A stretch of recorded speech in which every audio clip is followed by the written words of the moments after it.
여러분, 구독과 좋아요 해주실 거죠?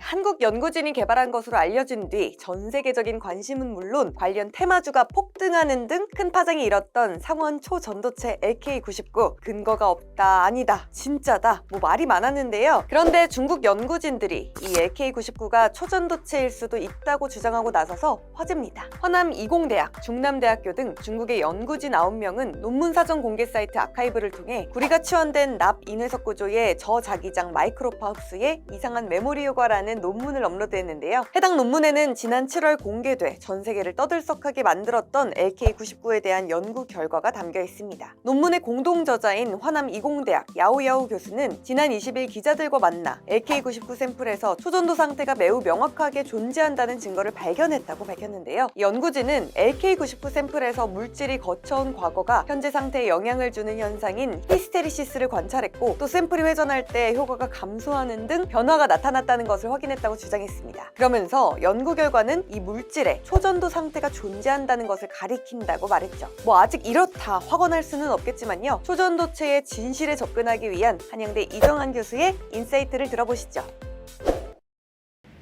우리나라가 이제 상온 초전도체에 대한 연구를 게재가 돼 이제 학술 논문을 인정받는데 연구 결과라고 보시면 될 것 같고, 이 연구 결과가 발표된 이후에 이 초전도체를 합성했다 안 했다라는 이야기들이 많이 나오고 있습니다. 상온 상합 초전도체라고 이야기하는데, 일상적인 조건 하에서 초전도 물질을 만들었느냐 안 만들었느냐 이런 것들에 대한 논의가 굉장히 많이 나오고 있습니다. 지난 8월 뉴스만 봐도 상온 상합 초전도체에 대해서 이것을 만들었다, 흔히 말해서 이제 그냥 마이스너 효과까지 보여줬다라는 연구 결과들이 나왔습니다. 마이스너 효과는 외부 자기장이 초전도체 내부에 침투하지 못해서 이 자기장을 밀쳐낸 현상이고요. 이렇게 밀쳐낸다라고 하면은 물질이 뜰 수 있는 이런 상태가 발생을 하게 되는데, 초전도체에 하는 이제 공중부양을 이끄는 대표적인 현상이라고 이야기할 수 있겠습니다. LK99를 만들었다는 나라 연구 결과들을 보면은 마이스너 효과까지는 검증했다고 하지만 초전도 물질은 아직 아닌 것 같다. 초전도 물질이란 것은 저항이 0인 상태가 돼야 되는데 그러지는 못했다라는 그런 결과들이 많이 나오고 있고요.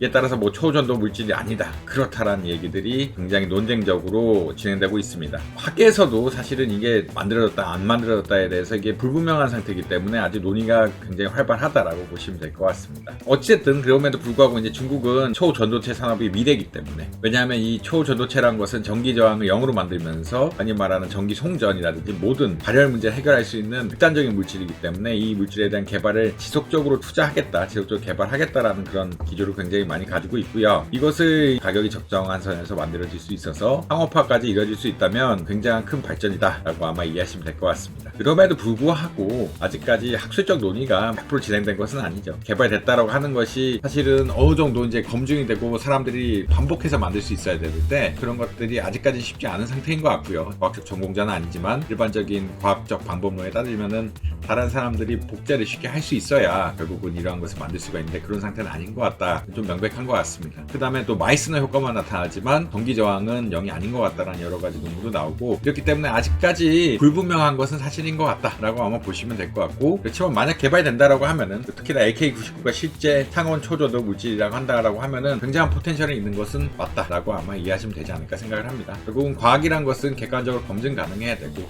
여러 번 만들 수도 있어야 되는 그런 상황이기도 하고요. 두 번째로는 이게 실제 상업화될 수 있을 만큼 발전이 돼야 되기 때문에 아직까지 먼 길이다. 실제 이것이 맞는지 틀린지부터 아직 학술적인 논쟁이 지속되고 있다는 점을 주목하시면 되지 않을까 생각을 하고 있습니다. 오늘 덕으로에서 준비한 소식 어떠셨나요? 더 자세한 내용이 궁금하시다면 덕으로 홈페이지와 유튜브 구독을 통해 만나보시기 바랍니다.